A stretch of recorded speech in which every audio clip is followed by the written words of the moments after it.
Hello दोस्तों, आज की वीडियो में हम सीखेंगे high efficacy of loop diuretics कैसे कैसे वर्क करते हैं, उनका पूरा मेन फंक्शन क्या होता है। तो मतलब वो यूरिन में अपना आउटपुट कैसे इंक्रीज़ करते हैं, यूरिन आउटपुट को कैसे इंक्रीज़ कर देते हैं। तो आज की वीडियो में हम यही सीखेंगे। तो इसमें कुछ ड्रग के नेम दे रखे हैं, फ्रूसेमाइड, टॉर्सेमाइड एंड अजोसेमाइड।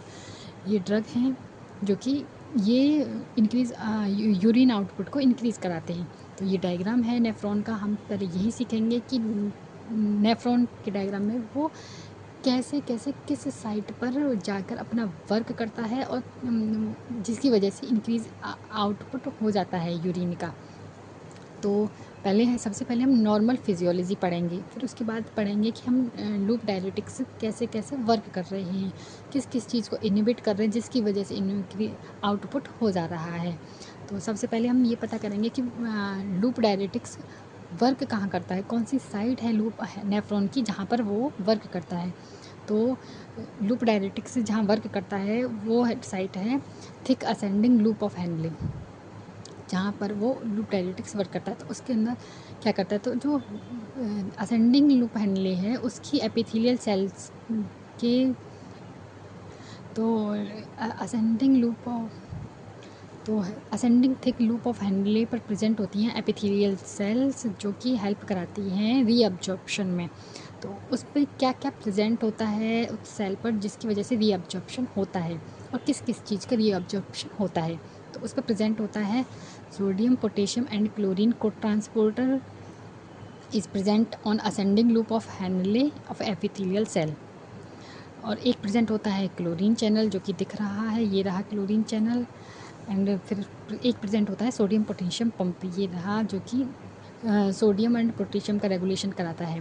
तो अब ये हो गया है कि कौन कौन सा सब्सटेंस, कौन कौन से चैनल्स वहाँ प्रेजेंट होते हैं जो कि हेल्प कराते हैं। तो नॉर्मल फिजियोलॉजी में क्या हो रहा है, नॉर्मल फिजियोलॉजी में ये हो रहा है कि एपिथेलियल सेल्स पर प्रेजेंट जो सोडियम, पोटेशियम एंड क्लोरीन को ट्रांसपोर्टर है, तो उसकी हेल्प की वजह से chlorine, potassium and sodium enter कर जाएंगे एपिथेलियल सेल्स में। अब एपिथेलियल सेल से इंटरस्टियल स्पेस में क्लोरीन आयन क्लोरीन चैनल के थ्रू मूव कर जाएगा, सोडियम पोटेशियम सोडियम पंप के थ्रू मूव कर जाएगा। अब इन दो आयन के प्रेजेंट होने की वजह से मेडुलरी रीजन में ऑस्मोलरिटी इंक्रीज़ हो जाएगी। अब इस ऑस्मोलरिटी इंक्रीज़ होने की वजह से क्या इम्पैक्ट पड़ेगा कि जो वाटर मूव करके आ रहा है उसका ऑस्मोसिस हो जाएगा मेडुलरी रीजन में, जिसकी वजह से यूरिन आउटपुट कम निकलेगा। तो अब हम सीखेंगे कि लूप डायरेटिक्स आने की वजह से क्या होता है। तो लूप डायरेटिक्स होने की वजह से होगा ये कि वो इस साइट को बंद कर देता है।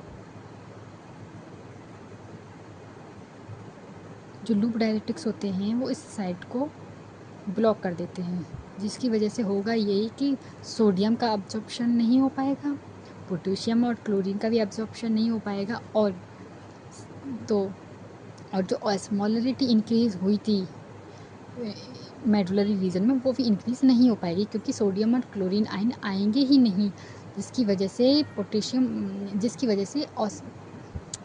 जिसकी वजह से होगा क्या कि यूरिन आउटपुट इंक्रीज़ हो जाएगा, वाटर मेनली यूरिन में जाएगा और सोडियम का भी एक्सक्रीशन होगा, पोटेशियम का होगा, क्लोरीन आयन का भी एक्सक्रीशन होगा। तो लूप डायरेटिक्स यही करते हैं कि वो जो चैनल होता है सोडियम पोटेशियम क्लोरीन को ट्रांसपोर्टर का, उसको इनहिबिट कर देते हैं, जिसकी वजह से कोई भी रीअब्जॉर्प्शन नहीं होता है और सारा का सारा सब कुछ किस में चला जाता है, यूरिन में चला जाता है।